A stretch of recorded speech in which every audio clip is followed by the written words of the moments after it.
Hey guys, I'm Kylie. And I'm Alexis, and we are outside the Stone Center at UNC Chapel Hill where Carolyn Malachi is about to perform. We are so excited to hear Carolyn perform tonight. She's a Grammy-nominated singer and songwriter. We have her album right here, and her music is a combination of R&B, hip-hop, and jazz. That's right, and she came all the way from Washington, D.C. to be with us for the MLK program events this week. So come check it out.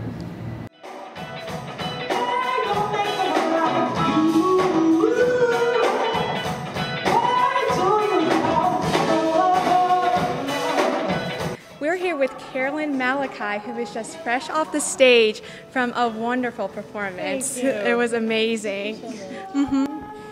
Carolyn, what does it mean being here in Chapel Hill tonight performing, and what do you hope the audience took away from your performance? Well, I know that tonight we were celebrating the inspiration that Dr. Martin Luther King Jr. has given so many of us, but tonight I was really inspired by the poets who had the courage to take their experiences, channel them into art, and deliver that art in front of perhaps perfect strangers. So, if anything, I hope that the audience, performers or not, took away that it's okay to be free, it's okay to express yourself, rather than to keep fear bottled up inside, rather to keep anxiety bottled up inside. Have the courage, speak your piece, express yourself, and move on. And what kind of message would you say you try to convey in your music? Because just listening to it and then hearing you tonight, there's clearly an uplifting and positive message.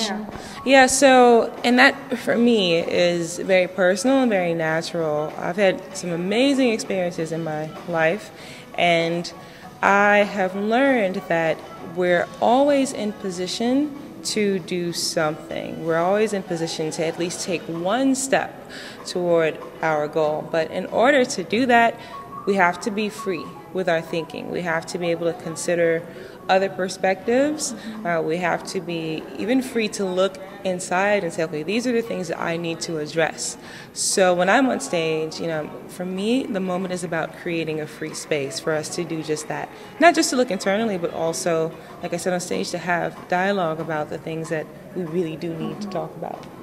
Understandable. So to pick up back on the courage aspect, I know that I saw an interview where you mentioned that when you walk into a studio, sometimes there's a room full of men and there's not a lot of women there. And then you also said that there was about 5% of women who make up the engineering, like music industry side of things, who are engineers within the music industry. Can you tell me about why is it so important to you to kind of take that role to encourage women who want to enter those fields? Absolutely. So it's sort of like baking a cake. Right? If you are the only chef, baker, in the kitchen baking the cake, you decide what ingredients go into that cake. With more women and girls at the table involved in the engineering process, we have an opportunity to define our story, to guide how we are portrayed. I think with more women and girls involved, we can really develop a more wholesome image of the modern woman. And that's important to me. And can I just ask you, where did that thinking originate? Like, who instilled that thinking in you? Well, I come from a long line of incredibly independent and strong women on both sides of my family, my father's side and my mother's side. So that thinking is quite natural to me, but because of my field and because of what I've been exposed to in the music industry and the tech world and so on and so forth, I'm able to frame that thinking in a way that could really impact other people's lives. I feel like a lot of us, me and Kylie are college seniors here, and you spoke on framing that thinking. Like, what advice would you give to someone who's kind of transitioning from college to the real world and who's trying to pursue their passions but might be a little bit nervous about taking that big leap? Well, my best piece of advice is to just do it. And I hate to sound cliche, I hate to sound like Nike, but you really have to go out there, have your experiences. If you have a dream, you have a goal, get all the information you can. Like, you're in school, so learn about your field, but try. send your resume, do what you need to do on LinkedIn. And if you don't get a bite, you don't get a bite. You keep going. You go to the sessions where you can network. You put yourself in a position to be successful. And if you fail, celebrate.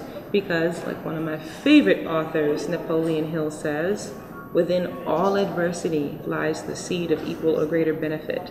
So, if you keep bumping your head against the wall, doing one thing, that might be a sign or an opportunity for you to change directions. And you never know what's lying for you on the other side.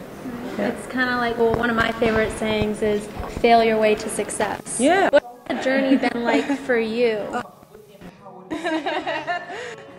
Roses. Especially since, 2011 and getting that nominee. And it's funny, it's been really interesting. So you talk about careers. So I graduated from college and went directly into my field. I majored in business and communications, and I ended up working in hospitality using all of my strengths, basically. Then I lost my job and had to start my own thing, and then I got hired again at another company, speaking about the journey. So I got hired to work at a school, I believe it was November 22nd of 2010, and then I found out about the Grammy nomination a few weeks later. So at that point I was, left with a decision. Do I leave or do I stay? And so I decided to stay. And I worked at that school for 3 years, and it wasn't easy. It was very tough. It meant waking up early in the morning to take care of a lot of the administrative pieces, because there's a lot that goes on behind the scenes, writing the press releases, writing the bio, reaching out, to booking agencies and so on and so forth. I'd go in, I'd do my job. When I came out, it was time for rehearsals and recording sessions, and that was a daily thing. Fridays, I would fly out to the West Coast, do gigs, fly back and take a red eye on Sunday and land about an hour before I had to be at work on Monday morning. So I have always believed, though, that I would have an opportunity to expand and to grow. And now I'm walking in that. It just took a little while to get there, but here I am. Yeah. And it's just going to get bigger. Wow. Yeah. I'm excited to see where you end up. I just want the music to touch the people. Like we have a saying, my team and I, say we want to inspire, ignite, and nurture the human spirit, one person at a time, billions of times.